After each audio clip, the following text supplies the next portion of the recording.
Have you ever gotten something you wanted for a long time, and then felt nothing? You worked for it. You waited for it. You dreamed about it at night. And then it arrived. And within a few weeks, maybe even a few days, it felt ordinary. It felt like nothing at all. So you told yourself maybe the next thing will do it. Maybe a little more will finally be enough. But it never is. This is not a story about money. This is a story about a hunger that lives inside all of us. And why most people never understand it until it is too late.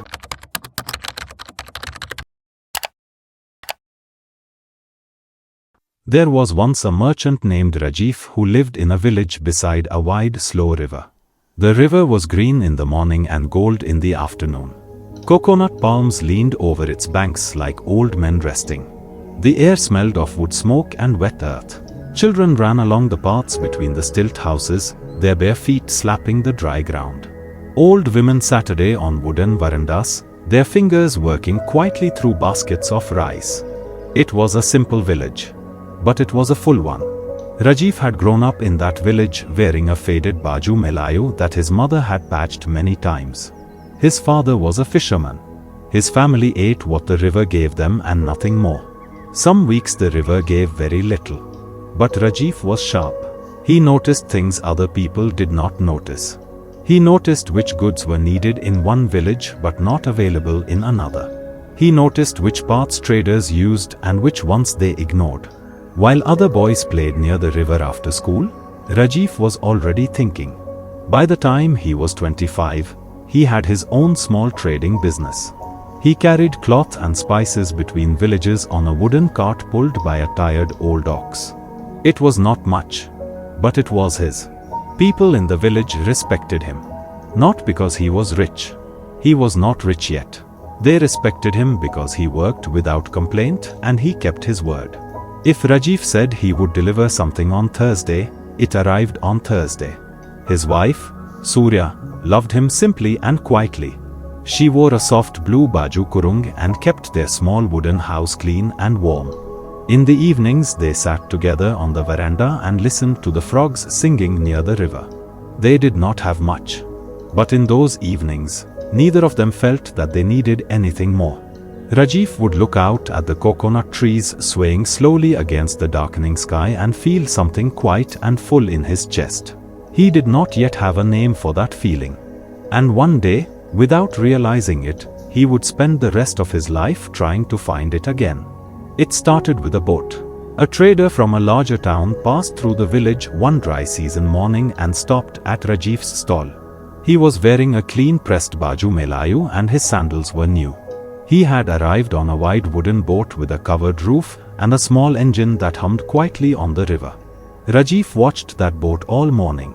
That evening he told Surya he needed a boat like that one. With a boat he could reach 3 more villages up the river. With 3 more villages he could triple what he earned. It made sense. It was practical. It was a good plan. Surya smiled and said nothing. She trusted him. It took 2 years of careful saving, but Rajiv got his boat. The day it arrived, he stood at the riverbank and felt something rise in his chest like heat. Pride. Joy. Relief. He ran his hand along the wooden edge of it and felt that he had finally moved forward in life. For about 3 months, he felt it every morning when he stepped onto that boat.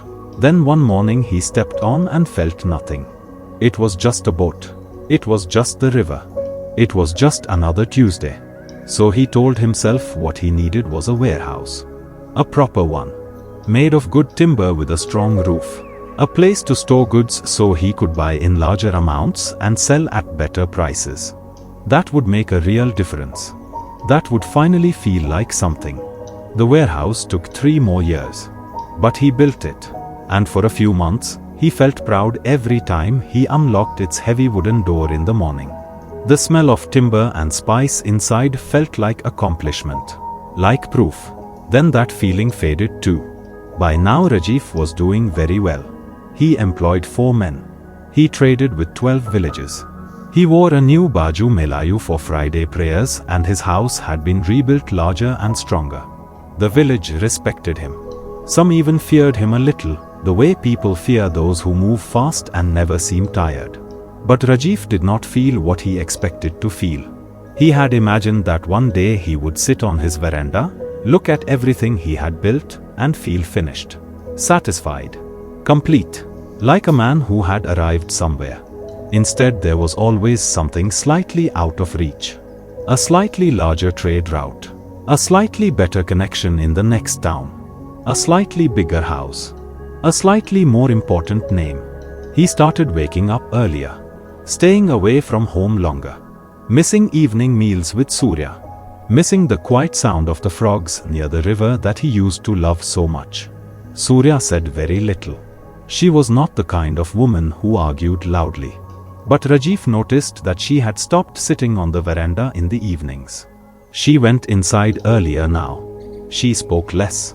She smiled in the way that people smile when they are keeping something sad to themselves. He noticed, but he told himself he would fix it later. After the next thing. After the next step. His eldest son, Iman, was 12 years old and already growing tall and quite like a young tree. One Friday afternoon, Iman asked his father to take him fishing on the river, the way they used to when Iman was small. Rajiv said yes. Then a trader arrived unexpectedly with an offer that could not wait, and Rajiv sent Iman home alone. He did not think much of it at the time. A year later, Rajiv finally secured a business connection with a wealthy merchant in the next district. It was the connection he had been chasing for 5 years.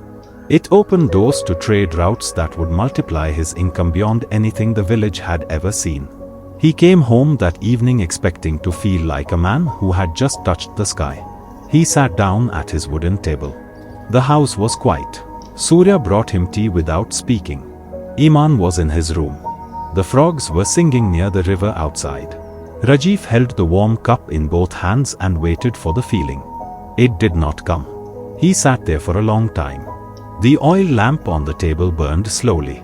A moth circled it again and again, never landing, never leaving.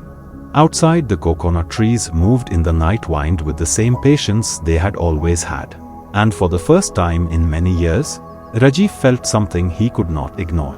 Not happiness, not pride, not ambition, just a deep and hollow silence. He looked around the room. The bigger house he had built no longer felt new. The fine cloth of his baju melayu felt like just cloth. The business connection that had taken 5 years to build felt, in this moment, like something he had already forgotten. And across the table, the woman he had loved quietly for 20 years was sitting with her back to him, washing cups alone in the dim light. Rajiv opened his mouth to say something, but he did not know where to start. There is a name for what happened to Rajiv. Psychologists call it hedonic adaptation. It is one of the most powerful and least talked about forces in human life. Here is what it means in simple words. Every time you get something new, your mind does something automatic. It adjusts. It resets. It takes the new thing and slowly turns it into the background of your life. What once felt extraordinary becomes ordinary. What once felt like enough becomes invisible. It is not weakness. It is not greed in the way we usually think of greed. It is simply how the human mind is built. Think of it like the river. When you first step into cool river water on a hot day, the feeling is sharp and beautiful. But if you stand in that water long enough, you stop feeling it. Not because the water changed, because you adapted. Your body adjusted to the new normal. This is what happened to Rajiv's boat, his warehouse, his bigger house, his new baju melayu, his trade routes, his name in the district. Each one was genuinely good when it arrived. Each one brought a real feeling of joy and pride. But his mind was always quietly working in the background, adjusting the baseline, lifting the floor, making the new thing normal. And so he always needed one more thing to feel alive again. The problem was not that Rajiv wanted things. Wanting things is human. The problem was that he believed every new thing would finally feel permanent. That one day the feeling would stop fading. That one day he would arrive. But hedonic adaptation does not stop. It runs quietly in the background of every human life, in every culture, in every age, In every wooden stilt house and every tall city building in the world. The feelings always fade. Always. And here is the painful truth that Rajiv discovered too late that night at his wooden table. The only things in his life that had not faded were the things he had stopped paying attention to. The sound of the frogs. The smell of the river in the morning. Surya's quiet presence. Iman's growing hands. The slow evenings on the veranda that he used to treasure and then abandoned without even saying goodbye. These things had not faded because he had never tried to replace them with something better. He had simply walked away from them. And now he sat alone in a house that was bigger than he had ever dreamed of, holding a cup of tea in the dim light, wondering when the life he was living had become the life he did not choose. The moth was still circling the oil lamp, still searching, still never landing. Rajiv watched it for a long time, and finally understood. Maybe you know this feeling. Not from a merchant's life, but from your own. Maybe you worked hard for a promotion and when it came, it felt ordinary within a month. Maybe you saved for something you really wanted and the day it arrived was the best day, but a few weeks later you barely noticed it. Maybe you chased a relationship, a number in your account, a title, a house, a version of yourself you believed would finally feel like enough. And then you got there. And the feeling faded. That is not a personal failure. That is hedonic adaptation working exactly as it was built to work. But knowing this changes something. It means the next thing will not save you. The next level will not fix the quiet emptiness. More will not cure the hunger.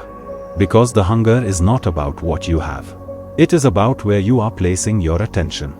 The frogs near the river were always singing. Surya was always there. Iman was always growing. The evening sky over the coconut trees was always doing something beautiful. Rajiv just stopped looking. So the question is not how do you get more? The question is this.